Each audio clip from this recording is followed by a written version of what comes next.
Oh, hey guys, popped in. You startled me a little bit. Well, welcome to the kitchen of George Demanian. And while you're here, you know what? I'm glad you guys actually popped in because today is actually day 30 of my 30-day no alcohol challenge. And you know what? I would actually like to share with you guys a little bit about what I learned from this experience, the right way to go about a 30-day no alcohol challenge, and also the wrong way to go about a no alcohol challenge. And so, first of all, the reason why I decided to do a 30-day no alcohol challenge was because a month ago I was in Las Vegas, went to an incredible business event. That's where I got to see Anthony Robbins and met all kind. People who follow, you guys follow me on Facebook. You got to see the pictures and so forth. On the last night there was this incredible VIP white party. It was so much fun. Danced the night away. There was free drinks and everything. And in silly, I had booked my flight for 6 a.m. the next morning, on a Sunday morning, the night after an epic VIP white party. And so, sure enough, I'm not usually a huge drinker or anything like that. I don't get me wrong, I like my IPA beers and my craft beers and things like that. That's kind of my thing that I like. On the weekends, occasional a couple of those, but I drink a little bit too much, and I don't like to admit it, but I actually missed my flight the next morning because I forgot to set my alarm clock. And I've never done that before. And I felt, really bad that I did it because I pride myself on being a very organized person. I'm really on top of things in my life. And, I wasn't proud of that. And so because of that, I said, you know what? I'm going to push myself to do a 30-day no alcohol challenge. It's not actually the first time I've done this before. I've done this a couple of times. I actually do this about once a year. And so really the benefits there's so many benefits to doing this. But I want to give you an example.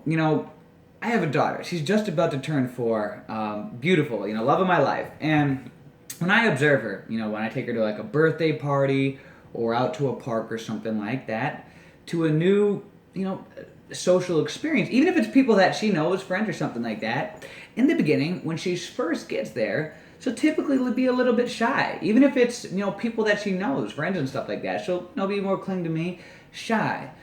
And this could, compare yourself going to a bar or a club or something like that, maybe a wedding or something. All of a sudden you go there in the beginning, even if you know that people, you still can be a little bit awkward, a little bit shy or something like that, before you develop that comfort. And so I noticed that in her. And what typically happens is slowly but surely, other kids will come on, Adriana, let's play. And I'll, kind of nudge her along and, you can have fun, it's okay. And slowly but surely, in time, eventually she'll come out of her shell. And she begins to have fun, and an incredible amount of fun. And her state keeps building until the point where she doesn't want to leave. No matter how hard I got to try to pry her from the environment, she just doesn't want to leave. And anyone that's a parent can relate to that. And it's interesting because I'll observe her.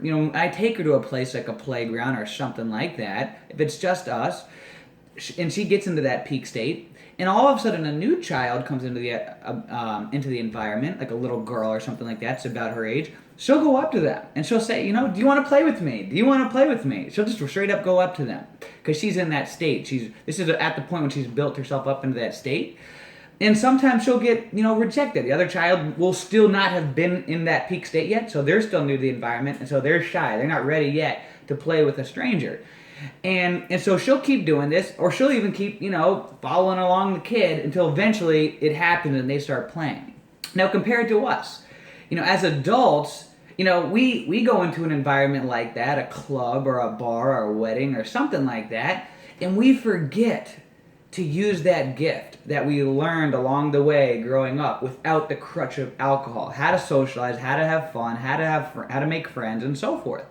And what happens is we develop this crutch where we can't do anything unless alcohol is involved. I mean, think about it. A funeral, people drink. A wedding, people drink. The Super Bowl, people drink. New Year's, people drink. People, you get a promotion for your job, let's go drink. You get off work, go drink. It's Friday, go drink. It's Thursday, drink. Monday's drink. Whatever. It's always a reason. We live in a day and age where there's always a reason to drink. And I'm not bashing alcohol, completely or anything like that, but you just don't want to let it to become a crush. to where you can't socialize and you can't have fun unless you have alcohol, right? And that's what happens to a lot of us. And so just imagine yourself if you could be that person. Imagine if you could be that person that you could just go up, to a pretty girl at the bar, and being sober, and just being able to say, hey, I noticed you from, across the room. I thought you were very attractive, and I just wanted to meet you, right? And you didn't need to pound 6 shots down to do that. Imagine if you could do that. Or if you could go to a wedding completely sober and go, meet other people, have a good time, dance, just like a child, like my daughter. So what I first, and over the past 30 days, it hasn't been easy for me to do this challenge. Because in the past 30 days, it was middle of Oktoberfest, biggest time of the year for drinking and everything like that. It was Halloween. On Halloween, I went to a keg party. There were kegs, open bar. There was a live band. No one even knew that I didn't drink. And I'll share a little tip on how I did that afterwards. And then I went to a wedding. I went to a couple weddings where I didn't drink at all. And I danced like crazy, and I had so much fun at the weddings that, in fact, someone literally called me out for being drunk. They were like, wow, you're pretty drunk, aren't you? And I cracked up because, I was 100% completely sober. You kidding me? And I just thought that was so funny because of the fact that I could have so much fun in being sober that other people thought I was drunk. And I like to refer to that as drunk sober, when you're having so much fun sober that people think you're drunk. It's pretty cool if you've never done that before.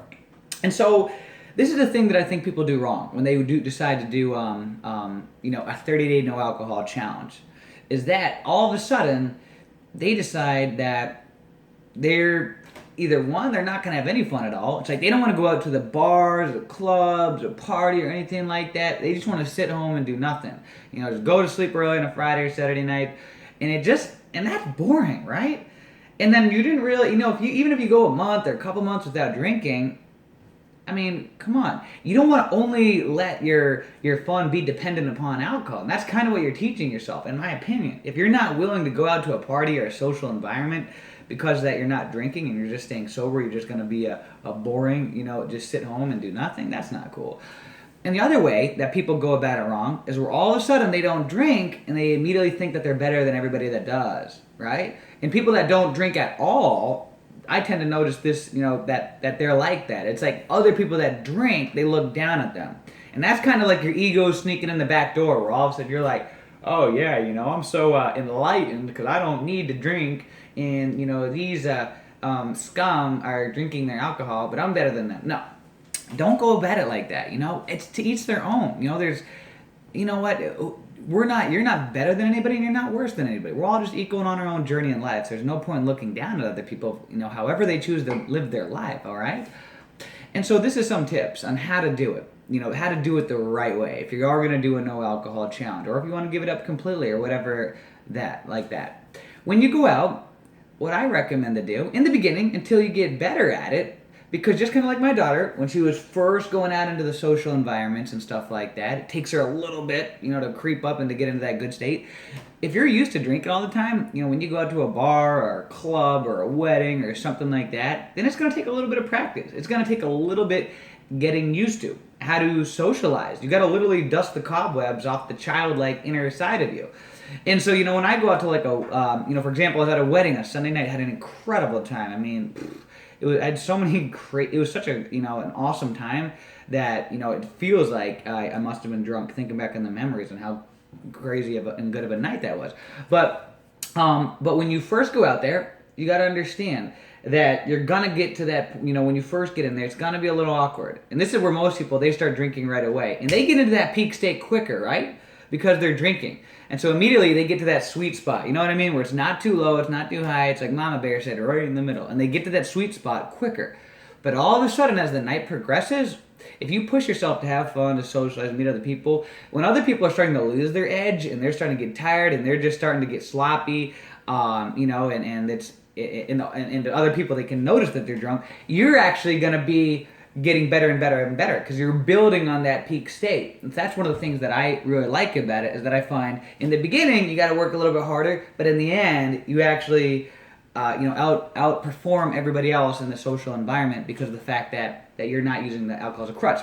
So what I want to say in making it easier, in the beginning, what I recommend is to don't tell people that you're not drinking, right? Because you don't want to have to deal with that peer pressure. People are going to shove drinks in your face. Oh, come on, just do a shot with me. You haven't seen me in forever. Just do a shot. And you're going to feel tempted to want to take a shot or a beer. I'm your boy, I'm your brother, I'm your sister, I'm your best friend, or whatever. It's a wedding, you just got to do once in a while, and so just don't tell people you're not drinking. Go and just get something on the rocks, water, sparkling water, or what you can say is just say, hey, you know what? I'm going to grab a drink in a minute. I just ate a lot, and I'm going to get something in a minute. It's kind of like deflecting it, and all of a sudden they won't even realize later when you finally do get a water on the rocks or something. They won't even realize. That's what I did at the Halloween party. No one had any idea that I didn't drink. No one knew. I had friends there. Everyone. I was getting them drinks from the bar. Hey, you guys want something? I'm gonna go get something. I would get me water on the rocks, and I would get everybody else their drinks, and no one had any idea that I wasn't even drinking because I just didn't want to. I didn't want to have to deal with it. And so I recommend doing that. Eventually, and that was actually more towards the beginning of when I started the challenge. But now, Sunday, for example, when I was there, I just straight up told people, hey, I'm not drinking. Because it literally all month I had gone without doing it. And I just, hey, I'm not drinking. I'm on a 30-day alcohol challenge and, whatever, I'm good. And so that confidence that I had built up over the month, everybody, it just was totally cool. And I had so much fun. I danced like crazy. And that's another thing I want to say to you guys. If you do commit to do this, commit to being the most fun out of everyone, no matter where you go. Seriously, if you're going to a bar or a wedding or say, you know what, I'm gonna dance. I'm gonna dance. I don't care. When that song music comes, I'm going up there. I'm dancing. I'm gonna have fun. I'm gonna joke. I'm gonna meet people. I'm gonna talk to girls. I'm gonna talk to guys. I'm gonna have a good time. I'm gonna commit to being the most fun person there out of everyone. Make sure you do that. It's funny. The last year, I think it was October or September of last year in 2014, I did a 30-day no alcohol challenge. And I remember when I did it, I really wanted to make sure that I kind of eliminated my crutches. And so I said, you know what? I said, during this 30-day no alcohol challenge, not only am I not drinking, but I'm going to force myself to go out to bars and nightclubs every single Friday and Saturday night, but also by myself. So not even having a friend or anybody with me. And in the beginning, it was hard. I remember I just did a kind of I like to consider myself like a social scientist, and so I like to push myself to do these weird challenges. And I remember the first time I went to this bar in downtown Dunedin, it was really awkward. And, it wasn't that fun. And the next time I went out, I got a little bit better at it. And by the end of the month, I remember I pushed myself literally to go to Hyde Park, all of the clubs and things like that by myself and sober. And I remember I got so good at being able to socialize sober at those types of environments that by the time that I left, my phone was filled with phone numbers and business cards because, from girls that I was meeting, guys. I swear I got more guys' phone numbers that night than girls, just because all the guys were like, wow, you seem like an awesome guy. You're having so much fun. You're, and you're not even drinking and this and that, and we got to hang out sometime, man. And I just remember driving home. I remember on that one of the last times I did that, I was in Hyde Park.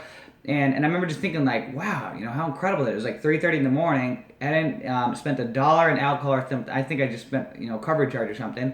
But I just thought, wow, how cool is that? I didn't even drink anything like that. Yet had such a good time that other people were just scrambling to want to meet me.